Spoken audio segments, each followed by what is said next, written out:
üleüldiselt, kuidas me peaksime liikuma, ütleme siis kriisi või evakuatsiooni olukorras.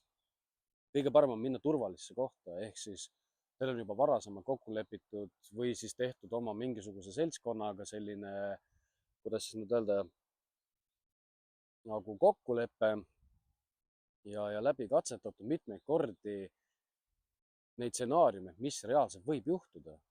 Ehk siis te teate täpselt nendel momentidel, kui te enam kodus olla ei saa, ehk siis kuhu te peaksite minema. Teiseks on eraldi ka kogunemiskohad meil olemas ka linnas, aga sealt me jõuame tagasi ka selle esimese punktini, kus meil võib olla oht ka meie elule, et kas see kogunemispunkt on nüüd nii turvaline, me ei tea seda. Sellises olukorras kõik on 50-50. Anarhia tekib linnas väga kiiresti, vägivald, vargused,